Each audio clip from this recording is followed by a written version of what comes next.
Setiap hari, ribuan kendaraan melintasi jalanan Indonesia. Tapi tak semua mematuhi aturan.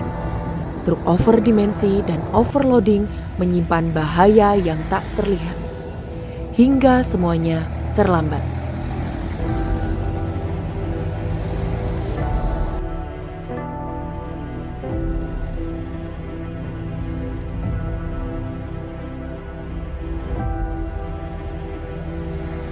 Assalamualaikum, saya Muhammad Fai, selaku pemilik rumah yang menjadi korban akibat kejadian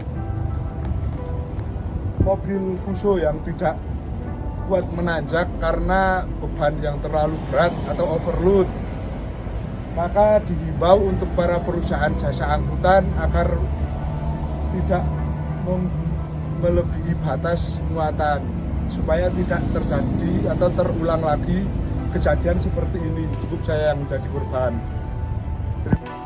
Beberapa waktu belakangan ini, marak terjadi kecelakaan lalu lintas yang melibatkan kendaraan besar, overdimension dan overloading, yang mengakibatkan korban jiwa cukup besar serta infrastruktur jalan yang rusak.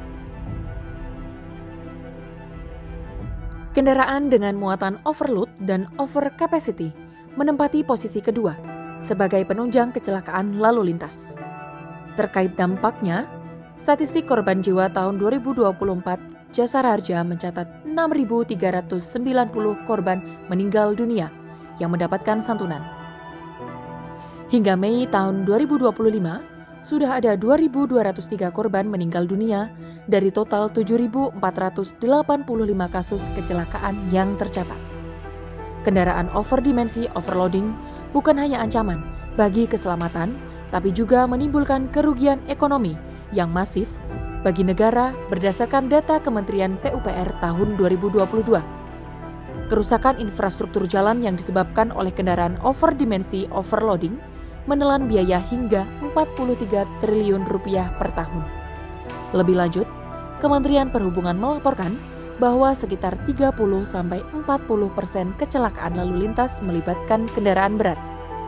Khusus untuk kecelakaan akibat overdimensi overloading, lebih dari 200 kejadian yang tercatat sepanjang tahun 2023. Saya cuma seorang sopir, Pak. Bekerja dari pagi sampai malam, kadang nggak pulang berhari-hari demi keluarga di rumah. Itu dan saya bawa memang odol. Saya tahu itu beresiko, tapi saya bukan pemiliknya.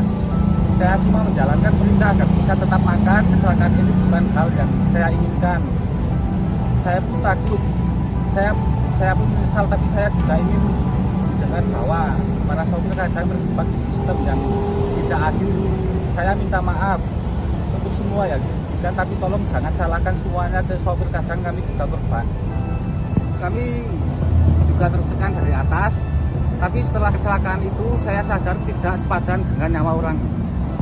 Hentikan truk overdimensi dan overload. Patuhilah batas dimensi dan muatan. Jalan bukan tempat untuk bertaruh dengan nyawa.